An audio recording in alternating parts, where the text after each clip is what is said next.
He estado muy interesado en la infraestructura en Cuba. Empecé a decir que principalmente porque nací en Cuba, viví ahí hasta los 15 años, en un pueblo, no sé cómo decir, un suburbio que se llamaba La Coronela, un lugar que vivíamos en una finca con caballos y vacas y árboles, etc. Y ahí en esa casa y en los colegios ahí me formé religiosamente y también éticamente.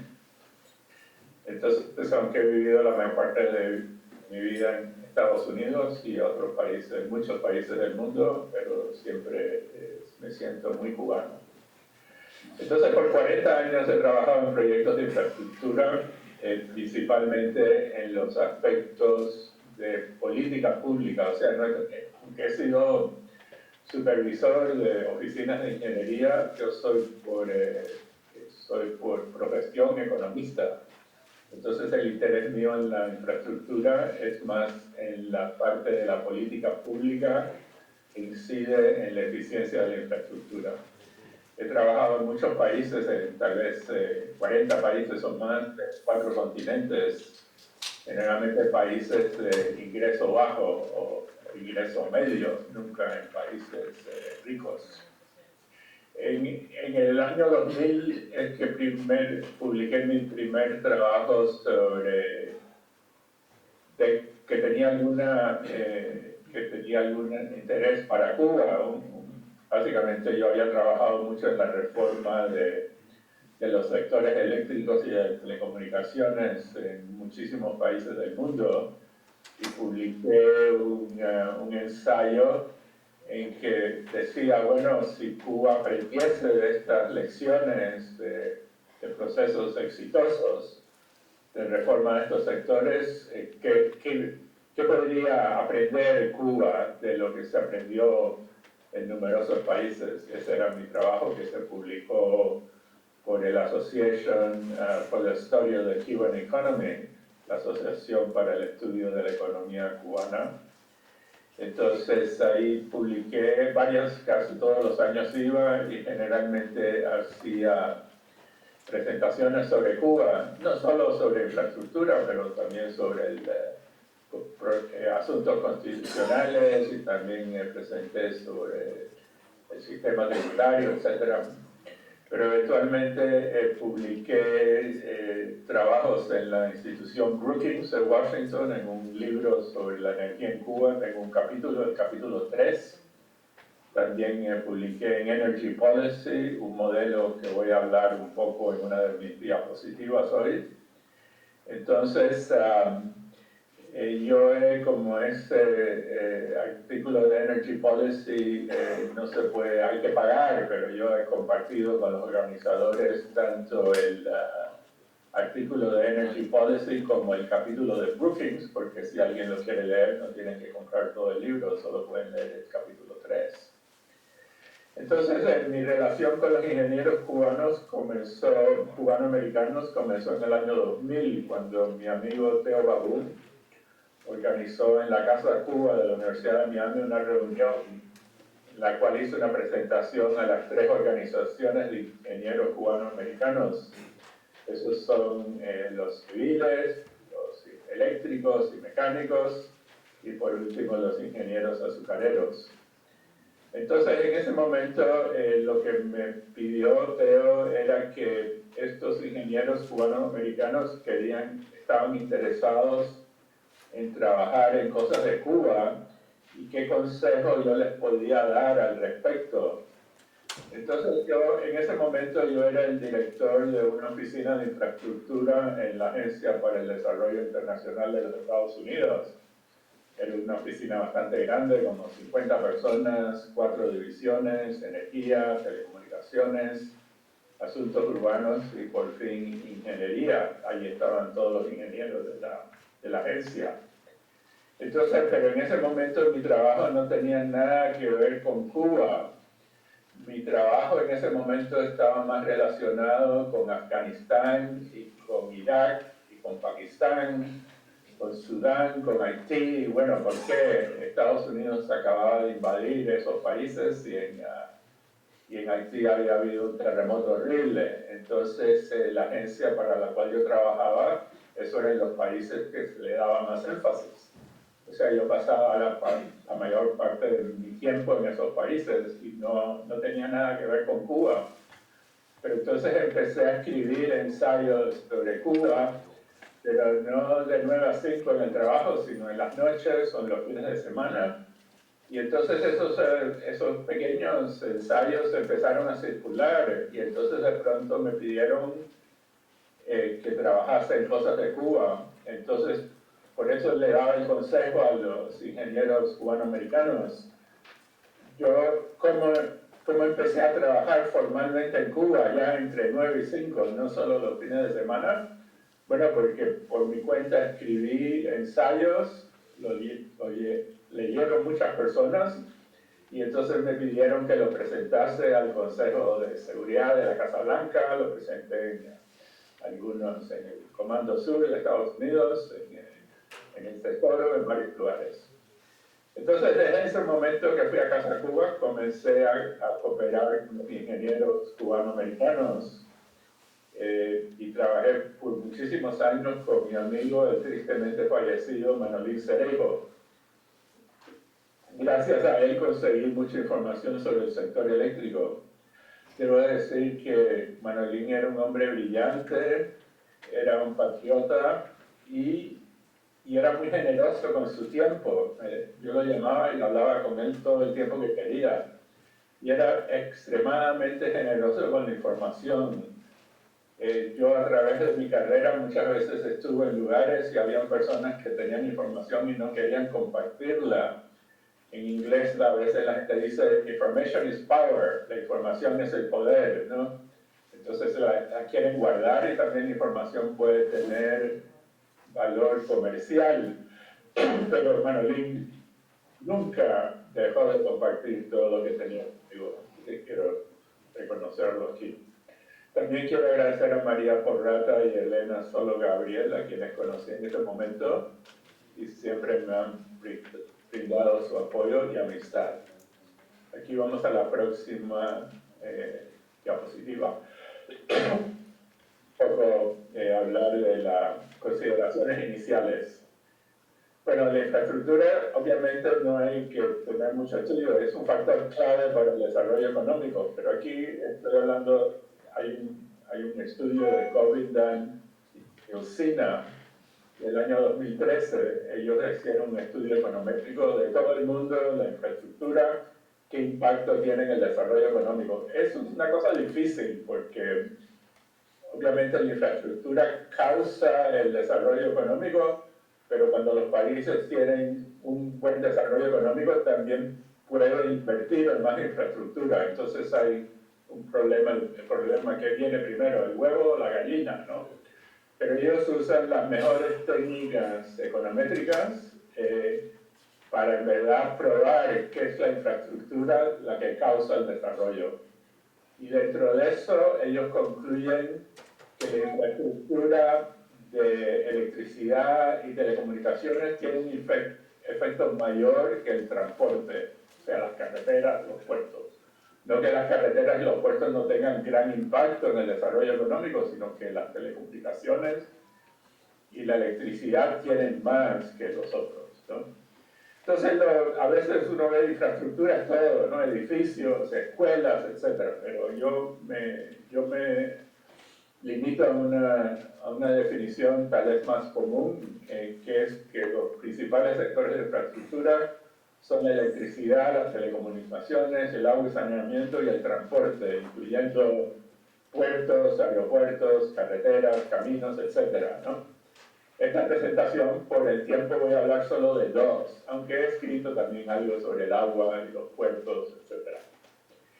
Entonces, el énfasis de la presentación no es la situación actual, sino lo que podría ser la infraestructura en una Cuba democrática,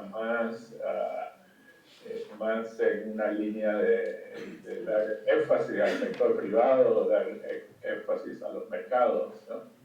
Y aquí tengo una cita de George Bernard Shaw, que escribió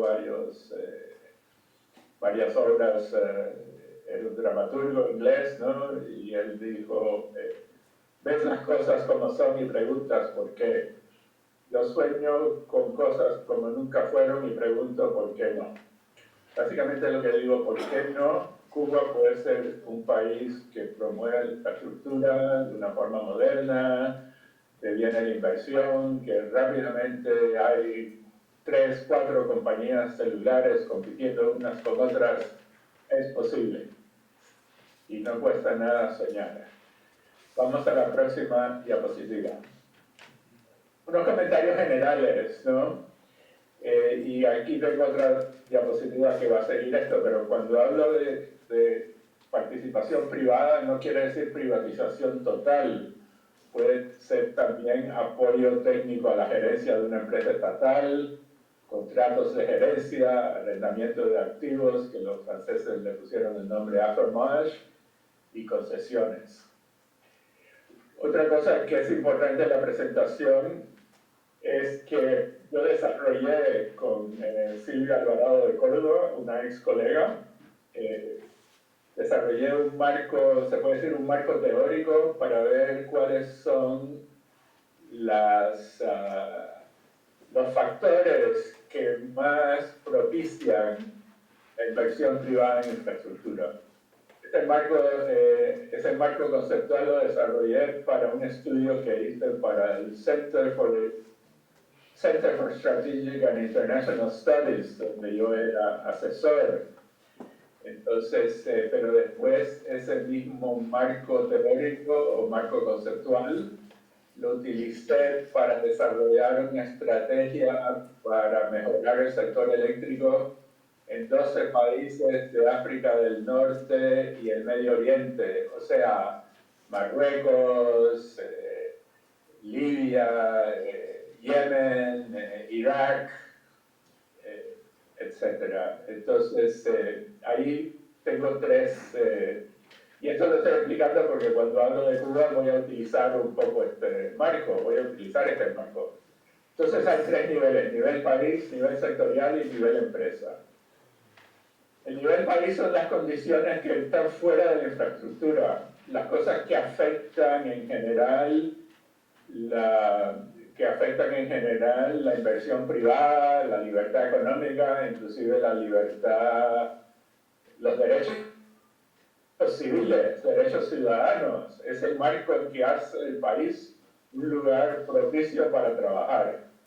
En ese campo, Cuba está en una situación pésima. Hay una institución en Washington, se llama el Heritage Foundation, y ellos tienen el índice de libertad económica. Bueno, ese índice incluye muchas cosas, la propiedad, los impuestos, el sistema legal, y en ese índice, desafortunadamente, Cuba está en el puesto 174, y Cuba solo le gana a Corea del Norte, ¿no? Está en 175. O sea, Cuba se puede decir que es un mal barrio para hacer negocios de infraestructura, por ese tipo de entorno general, ¿no? Entonces tenemos el nivel sectorial, es el número 2. Entonces el marco legal que regula el sector.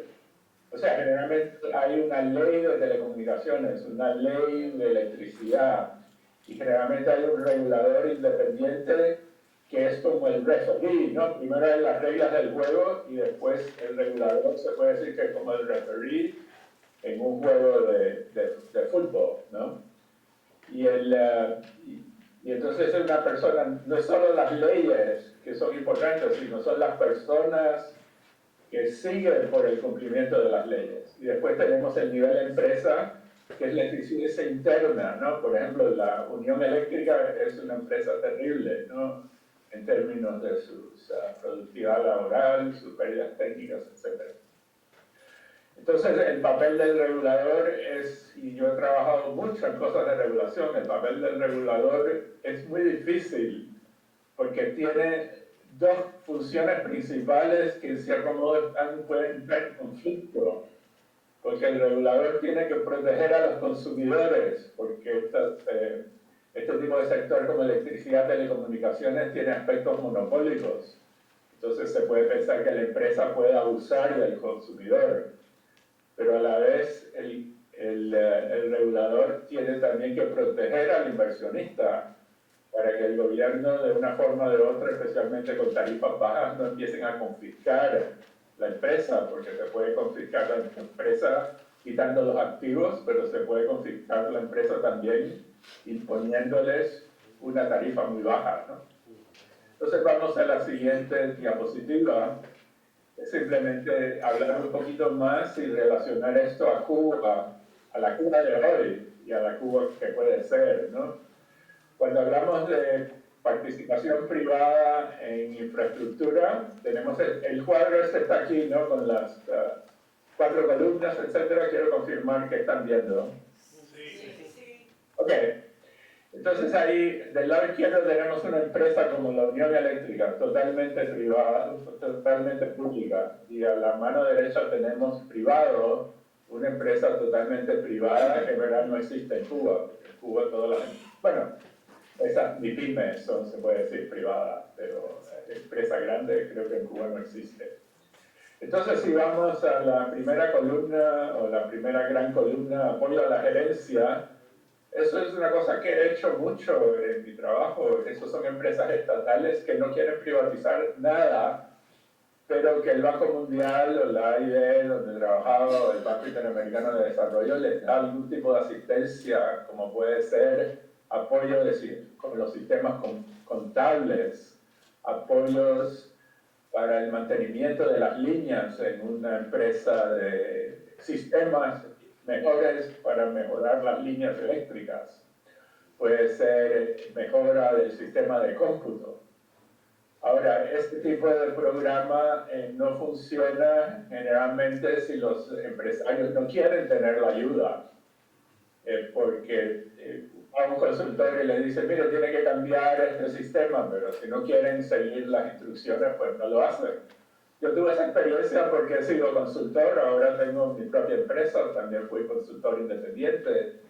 Y una vez un amigo mío que era el presidente de una compañía me pidió que fuese a ayudarlos en algo. Y yo fui a ayudarlos y estaba con un grupo de gente y les daba consejos, etcétera, pero no querían hacer nada de lo que yo les sugería. Entonces hablé a mi amigo que era el presidente de la compañía y le dije, mira, voy a renunciar porque estás botando tu dinero. Yo estoy aquí y les digo lo que creo que deben de hacer y ni siquiera lo consideran porque solo quieren hacer lo que estaban haciendo antes, ¿no? Entonces lo que quiero decir ahí es que esa asistencia es solo una botadera de dinero, a no ser que la empresa quiera de verdad tomar decisiones diferentes. Entonces, si vamos a la derecha, tenemos contratos gerenciales con incentivos. Trabajé muchísimo esto en lugares súper complicados, como por ejemplo la empresa de energía eléctrica de Kabul, de Afganistán, tal vez el peor lugar donde he trabajado en mi vida, ¿no? Entonces, eso le llamamos contratos gerenciales con incentivos. ¿Qué quiere decir?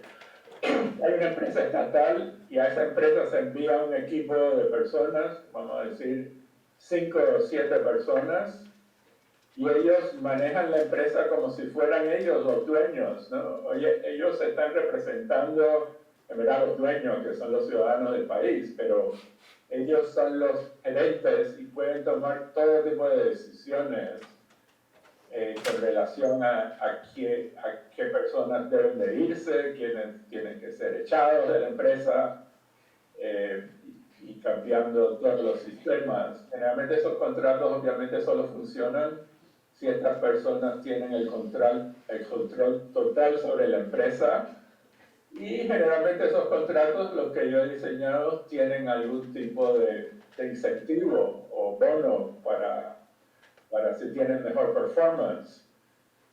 Por ejemplo, en una empresa de electricidad, un contrato muy exitoso, más que el de Kabul, fue en la República de Georgia, que la empresa eléctrica era un desastre.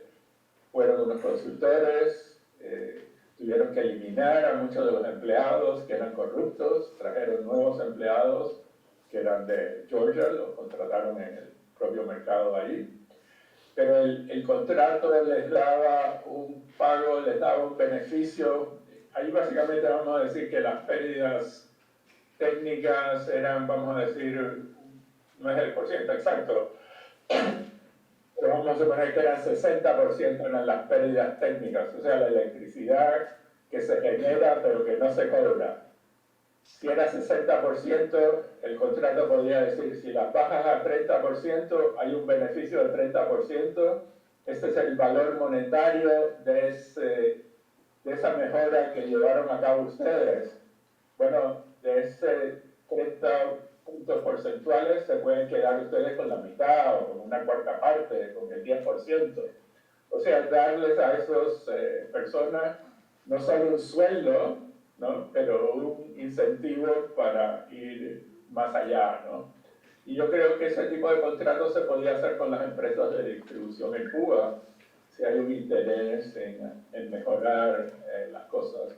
Si vamos hacia la derecha más, hay arrendar activos, como dije antes, los franceses le pusieron el nombre Affermage, y es que una empresa privada maneja la compañía estatal, pero la inversión la continúa haciendo el sector público. Y yo tengo entendido que eso es más o menos lo que hay con Aguas de Barcelona y el sistema de agua en la ciudad de La Habana. Eso es lo que hay en ese momento. Y hay una cosa que es aún más, que es concesiones. La empresa privada maneja, pero ellos son responsables por la inversión. Básicamente estos son conceptos que quise introducir para de esa forma poder utilizarlos en mi análisis de la situación económica, y como tal vez algunos no conocen esto, por eso lo he dicho. Vamos a la próxima slide. Bueno, sector eléctrico, situación actual, no hay un regulador independiente, las tarifas son bajas, excepto para empresas extranjeras. Tengo entendido que las tarifas han sido aumentadas por todas las, que le dice, reformas económicas de Cuba, pero no tengo la información más reciente, pero he leído, ¿no?, en los periódicos que sí aumentaron. Al nivel de empresa, y esto es curioso porque cuando estaba trabajando con Manolín en esto al principio, hace 20 años, siempre 7 plantas antiguas, vinieron de la Unión Soviética, de otros países del bloque del este, ineficientes, pero una cosa que aunque muy bien manejadas, generar electricidad con combustible líquido es muy caro. Más barato es el gas y más barato es el carbón, ¿no? Entonces, aunque esas plantas fueran manejadas por unas empresas súper competentes, todavía producirían energía a un costo muy alto. Pero claro, el petróleo de Cuba es como tiene valor cero porque venía como regalo de la Unión Soviética y ahora regalo de los venezolanos, los pobres, que están padeciendo y a la vez dándole dinero o petróleo a Cuba. Bueno, en Cuba, aunque es un país, uno de los países más de menos participación privada en el mundo, en el sector de energía introdujeron algo de participación privada. Hay en el gas, que es un proyecto conjunto de esa empresa canadiense Chevron, que están en el negocio de la minería y el petróleo en Cuba, y son 500 megawatts. Usa gas asociado, o sea, el gas que sale como un producto conjunto de la explotación del petróleo, y creo que son como 500 megawatts. Y después hay esos barcos, esas generadoras turcas flotantes, que tengo entendido que tienen como 700 megawatts. Y esos son un contrato de arrendamiento. Pero esos contratos son muy poco transparentes. Yo no leí, traté de todas formas buscar sobre estos contratos. Inclusive usé programas de inteligencia artificial como GPT-Chat y Gemini, que es un producto de Google. Y aún esa gente que me conseguía respuestas de todo tipo de cosas no pudieron encontrar esos contratos, que tal vez alguien los tiene, pero es muy mala práctica. Bueno, Cuba está lleno de malas prácticas de todo tipo, pero en la mayor parte de los países en que he trabajado siempre he abogado porque esos contratos sean públicos. Y en países pobres de África, que es un país súper pobre que he trabajado recientemente, si uno quiere ver los contratos, uno va a la página web del regulador y uno baja el contrato. O sea, todo el mundo puede ver y todo el mundo puede ver las licitaciones. Esos contratos se deben de hacer siempre con licitaciones públicas. Y después cuando se otorga el contrato se deben de poner para que los ciudadanos lo puedan ver. En fin, esta compañía tiene pérdidas técnicas comerciales altas, demasiados empleados, etc.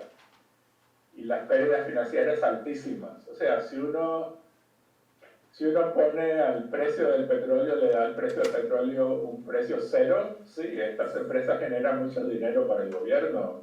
Pero si uno pone un precio del mercado, o inclusive la mitad del precio del mercado, sabe que estas empresas tienen pérdidas tremendas, ¿no? Y ese capítulo del libro, capítulo 3 del libro de Brookings, ustedes lo pueden leer, pueden ver que ahí yo presenté las pérdidas de la empresa, asumiendo diferentes precios de petróleo. Ese estudio creo que no vale la pena lavarse el mismo, pero es un estudio que lo han leído y lo han comentado muchísima gente. Vamos ahora al próximo. Entonces, recomendaciones críticas. Bueno, he hablado mucho, es necesario desarrollar un marco regulatorio, un marco legal o regulatorio, o sea, leyes y regulaciones para promover la eficiencia, establecer un regulador independiente y con credibilidad. Al principio hablé de cuáles eran esas características, que tienen que proteger a los consumidores y proteger a los inversionistas al mismo tiempo, un trabajo súper difícil. Y es importante rebalancear las tarifas, y ahora en Cuba pues las tarifas de las empresas extranjeras son relativamente altas, las empresas de los consumidores finales en las casas son relativamente bajas. Eso se debe de racionalizar, o sea, igualitar en general. Entonces, ¿qué reformas se podrían hacer a nivel de empresa? Bueno, corporativizar, es una palabra que casi no puedo pronunciar, la unión eléctrica. Entonces, ¿qué quiere decir eso? Bueno, es una empresa estatal, pero debe de tener una junta de directores, debe de operar bajo las leyes comerciales, no debe ser un ente dentro de un ministerio. Mi primer paso de la reforma es convertir esos entes estatales, que son parte de ministerios, en empresas estatales, o sea, empresas comerciales, pero con propiedad estatal. Entonces, una posibilidad que han hecho muchos países es no tener solo una empresa de distribución. Bueno, debo decir que en el sector de electricidad se puede dividir en tres grandes cosas, ¿no? Generación, las 7 plantas y otras plantas que hay. Después hay la transmisión de alto voltaje que lleva de las plantas a los centros de despacho de carga. Y por último hay la distribución a un voltaje más bajo que va a las casas, ¿no? Pues se podrían crear 2 o 3 empresas de distribución y tal vez darle contratos de gerencia, como los que hablé, para que alguna gente los maneje esas empresas de una forma más eficiente. Entonces, estoy hablando de esos contratos aquí. Y después, debería estudiar la viabilidad de introducir el gas natural. Ahí está en el gas, pero en Cuba no hay suficiente gas para poder proveer combustible para todas las empresas, todas las generadoras que existen. Entonces, ahí tengo otra diapositiva que hablo de cómo meter el gas, ¿no? Una cosa del trabajo ese que mencioné, que también está dispuesto para ustedes, que hice con el Center for Strategic and International Studies sobre la energía en Centroamérica, donde dije que presenté ese marco teórico por primera vez, un marco conceptual. Es que es muy importante que haya subastas abiertas y competitivas. O sea, en un país más normal, no sé, un país que sigue más las reglas aceptadas internacionalmente, esas empresas turcas no hubiese sido que el gobierno entró en un negocio con ellos. eso debió haber sido el resultado de una licitación pública, internacional, con reglas claras, y después elegir a la que diese el mejor valor al Estado. Que yo sepa, eso no se hizo. No se hizo, por lo menos no se hizo abiertamente, porque no se puede encontrar en ningún lugar la forma en que se licitó, ni la forma en que se otorgaron los contratos. Entonces hay que ser realista, y si mañana dice quiero hacer estas recomendaciones, quiero seguir estas recomendaciones, duraría 5 o 6 años. Bueno, podría durar 3 años, si se hace muy rápido, pero no es una cosa que uno puede decir, ok, hoy está Unión Eléctrica y mañana hay 10 compañías privadas compitiendo entre ellas, proveyendo electricidad a buenos precios, etc. No es posible. A la próxima slide vamos, aquí no con mucho detalle, solo viendo, dice, bueno, cómo se podrían dividir Cuba, bueno, 3 generadoras, cada uno con un millón y pico de clientes. Entonces, yo en el año 2009 y después fue publicado en el 2010, trabajé con Evelyn Wright y otros consultores expertos en utilización de un modelo que se llama Markov, y es un modelo que determina cuál es el costo mínimo de generación, y usamos, utilizando la información que conseguí de Manolín Cereijo, hicimos el modelo y después lo corrimos, ¿no?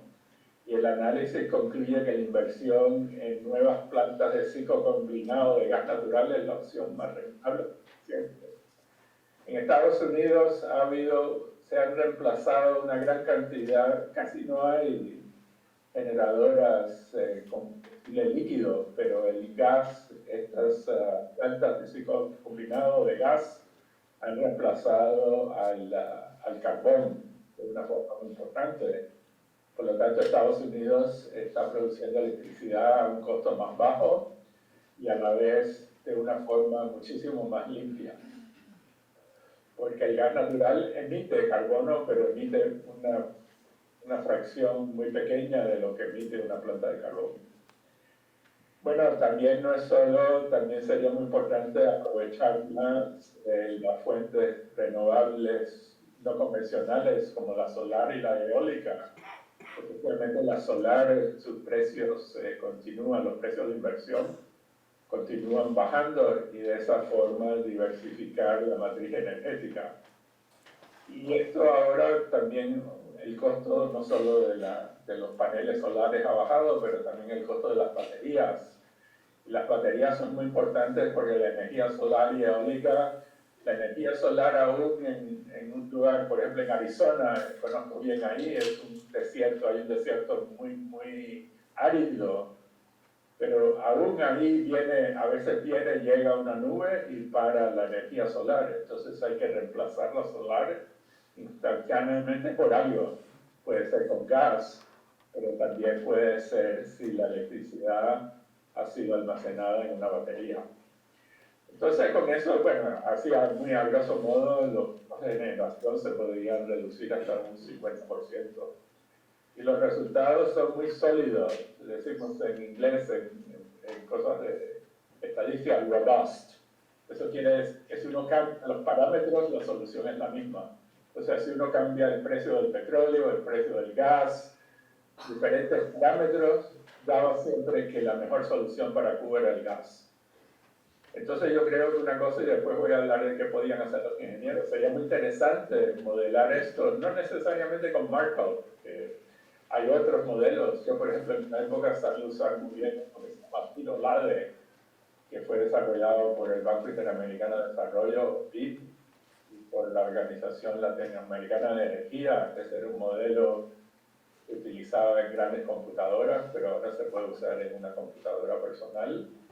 Entonces yo creo que sería muy interesante hacer ese estudio, pero este es un estudio que requiere información, requiere ingenieros, que requiere expertos en modelar, requiere economistas, etc. Entonces es una cosa interesante, porque yo sin duda que era el gas, pero bueno, ¿de dónde viene el gas? Porque Cuba es la próxima slide, que tengo opciones para introducir el gas. Bueno, se puede hablar de un oleoducto de Estados Unidos, la distancia son de 90 millas, la profundidad máxima son 500 pies o 152 metros, pero bueno, si el gas llega a un lugar en Cuba, por decir, a La Habana, entonces tienen que ir de La Habana a las 7 generadoras, o sea, hay que hacer también oleoductos para transportar el gas dentro del país. Así que una opción es el oleoducto. Yo sé que en algún momento se hablaba en Cuba de un oleoducto desde Trinidad y Tobago, bueno, porque no hay tan buenas relaciones con Estados Unidos, pero el de Trinidad es muchísimo más largo y hay profundidades mucho más profundo en algunos lugares del mar. Entonces el oleoducto de Estados Unidos sería relativamente barato. Entonces la otra opción es una instalación de una planta de regasificación para importar gas natural líquido. Entonces eso, básicamente van los barcos llenos de este gas que se pone a una temperatura muy baja, por ejemplo, entonces el gas se convierte en líquido, ese gas llega, se atraca en un muelle y entonces pone una manguera hasta la planta de regasificación y esa planta de regasificación convierte el gas líquido de nuevo en gas que se puede quemar. Y ahí hay el mismo problema de cómo se transporta la planta de regasificación a generadoras. Entonces hay una nueva opción que es recientemente, tal vez se ha realizado en los últimos, no sé, 5 o 7 años. Y son estos buques, unidades flotantes de almacenamiento y gasificación. En inglés es Floating Storage and Regasification Units. Y eso también, por cierto, lo desarrollaron los turcos. Los turcos tenían una serie de barcos transportadores de petróleo que se volvieron que ya no eran rentables o los podían convertir en chatarra, o los convirtieron en estas unidades o en unidades generadoras como las que hay en Cuba y que hablé al principio. Entonces aquí con estas unidades flotantes sí sería interesante porque se podrían poner en más de un puerto. O sea, uno podría pensar que va uno y se pone en el puerto de Cienfuegos y de ahí va a la planta que está en Cienfuegos y otra podría estar, no sé, en Santiago de Cuba y la planta más cerca, ¿no? Entonces eso es una posibilidad que no existía cuando estábamos haciendo el estudio en el 2010, eso no existía, o sea, es una nueva tecnología. Vamos al próximo slide, que es el sector de telecomunicaciones. Bueno, aquí es regulado por el Ministerio de Comunicaciones. Hay una empresa de línea fija y una empresa de telefonía móvil, ambas de propiedad estatal. Yo sé que en un momento hubo una empresa italiana de telefonía móvil y no sé exactamente por qué, pero de pronto la vendieron a un grupo, creo que relacionado con las Fuerzas Armadas Revolucionarias. Bueno, ¿por qué compra un grupo de las Fuerzas Armadas Revolucionarias una compañía de teléfonos móviles? Bueno, había aquí en Estados Unidos una persona que robaba bancos, se llama Willie Sutton. Entonces una vez alguien le preguntó, Willie, ¿por qué tú robas bancos? Y él dijo, bueno, porque ahí es donde está la plata, ¿no? Entonces tal vez este fue el interés de comprar la compañía de los italianos, porque aunque los teléfonos de telefonía fija son generalmente bajos, los de telefonía móvil son entre los más altos del mundo, ¿no? Entonces esta compañía, la compañía móvil de teléfonos en Cuba genera grandes superávits. Entonces vamos al nivel de empresa, no tengo nada de información sobre la empresa de telecomunicaciones de Cuba. O sea, no existía un manual derecho de telecomunicaciones y por lo tanto no tengo información. El servicio es de mala calidad y bueno, como dije anteriormente, genera un gran superávit. Vamos aquí a la próxima. Recomendaciones posibles. Es muy en paralelo con la otra, ¿no? Desarrollar el marco regulatorio, establecer el regulador. Y aquí no mencioné, pero es importante que el regulador tenga independencia presupuestaria, igual el de energía. Una cosa muy común en muchos países es que estos reguladores se financian con una alicuota pequeña sobre las cuentas que pagan los usuarios, haga un cuarto de 1% y ese dinero va al regulador para que el regulador tenga suficiente dinero para contratar gente muy competente, porque esas personas tienen que lidiar con las empresas que generalmente tienen gran bufete de abogados, etc. Es muy importante que el regulador sea independiente pero sea competente, y para ser competente tiene que tener recursos. Había que racionalizar los precios en contraste con la electricidad. Eso seguramente querría decir reducir los costos. La telefonía móvil, que es lo que domina en todo el mundo, requiere espectro radiomagnético, y ese espectro tiene que ser regulado para que no haya interferencia. O sea, una empresa es dueña o controla una parte del espectro. Bueno, en Guatemala, El Salvador y otros países donde yo trabajé, y ahora en Estados Unidos también, ese espectro se asigna mediante subasta. O sea, se hace una subasta de una frecuencia dada, el que paga más lo obtiene. Y eso puede ser una buena fuente de recursos para el Estado. Yo creo que en Cuba sería factible dar licencias para 3 o 4 nuevos operadores, y después voy a tener otra diapositiva en que hable un poquito de eso, para que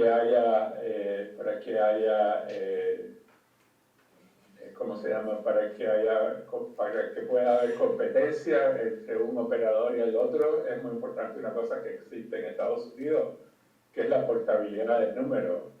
Por ejemplo, yo tenía una cuenta con AT&T, pero no me daban un buen servicio. Cambié para Verizon, pero no tuve que cambiar de número. Llevé mi mismo número que tenía en el AT&T a Verizon. Así que tener esa portabilidad de número es esencial. Entonces, a nivel de empresa sería corporatizar ETEXA y Cubacel.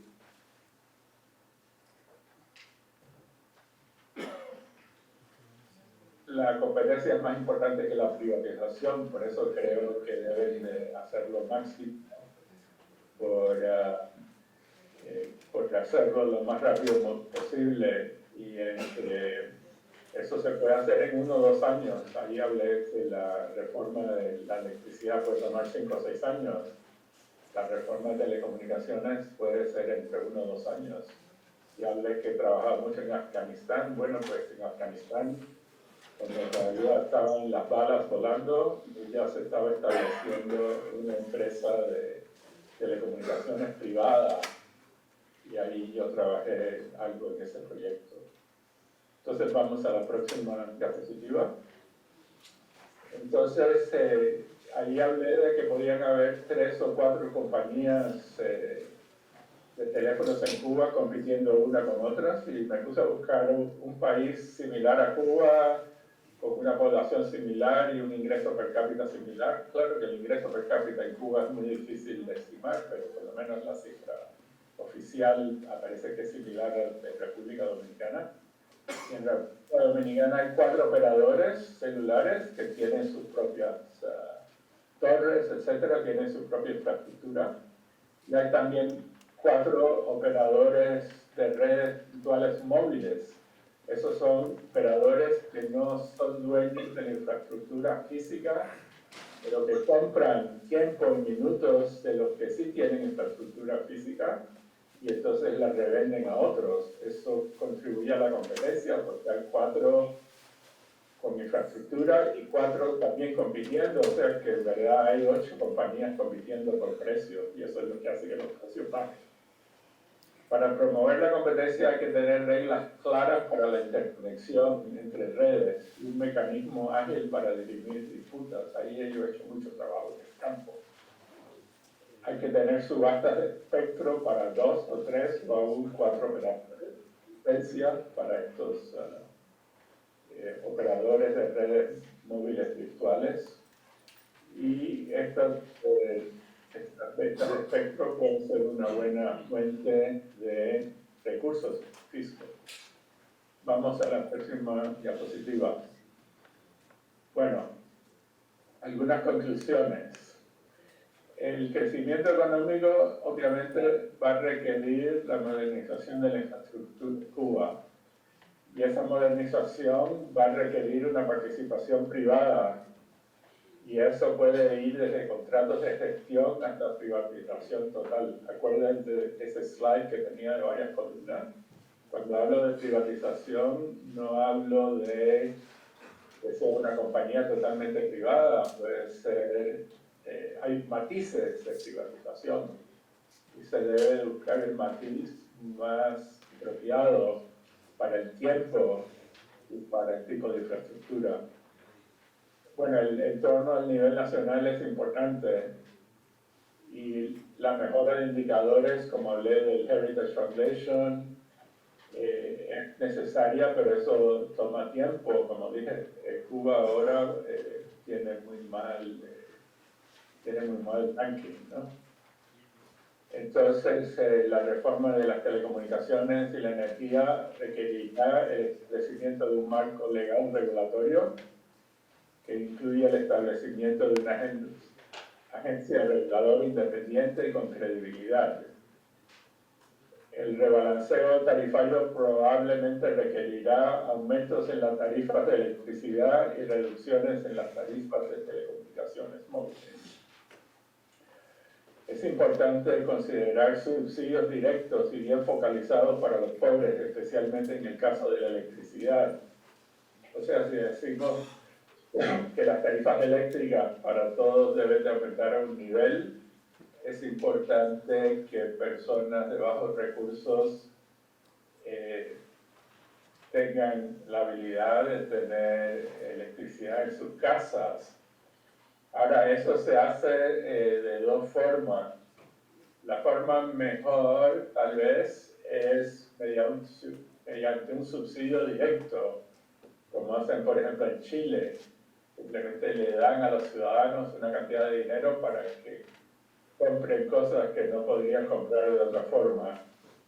Pero en otros países se hace algo que no es tan perfecto, y eso es tener una tarifa muy baja para los primeros, por ejemplo, 75 megawatts hora, ¿no? 75 megawatts hora te permite tener unas pocas luces y un pequeño refrigerador.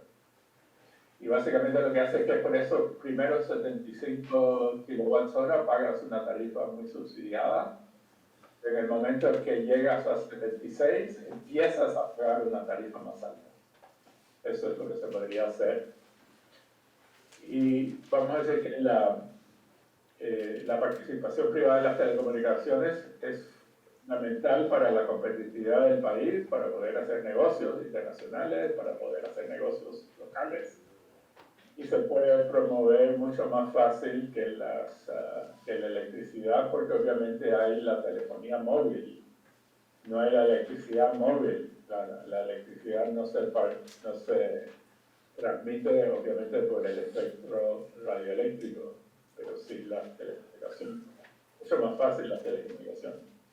Entonces vamos aquí a esas actividades en el futuro y como siempre me encanta cooperar con mis colegas de la universidad, de las asociaciones de ingenieros cubanos y también me encantaría poder cooperar también con Convivencia. Entonces, se podrían analizar las reformas de los sectores eléctricos y de telecomunicaciones en países similares a Cuba, tomando las lecciones aprendidas en esos mercados. O sea, los trabajos que yo hice se podrían poner al día. Entonces, estudiar la regulación moderna de infraestructura, que generalmente se da mucho énfasis a la competencia, no solo en telecomunicaciones, sino también en electricidad. Habría que reunir datos sobre las empresas de los dos sectores y llevar a cabo análisis financiero, especialmente en el sector eléctrico. Como dije, yo hice un primer intento en ese trabajo de la institución Brookings en el 2010 y ustedes les he mandado una copia para que lo puedan leer si tienen interés, si quieren comentar o quieren que le consultar, yo con mucho gusto lo hago. Habría que modelar el sector eléctrico y llevar a cabo un análisis de costo-beneficio de transformar la generación eléctrica de combustible líquido a gas. Entonces, yo creo que sería importante capacitarse en la política pública y la regulación de los diferentes sectores de infraestructura. En el interés de transparencia, debo decir que tengo una asociación con el Public Utilities Research Center de la Universidad de la Florida, pero es un excelente recurso para obtener un entendimiento profundo y técnico sobre el tema de la regulación, tanto de telecomunicaciones como de electricidad, pero también de agua. Ahí hay un curso que dura 2 semanas y hay presentaciones de tipo general sobre la regulación, pero también hay se dividen, algunos días se dividen en grupos, entonces hay un grupo de telecomunicaciones, hay un grupo de electricidad y hay un grupo de agua y saneamiento. Entonces, cualquier proceso de apertura a la inversión privada debe ser abierto, transparente y competitivo.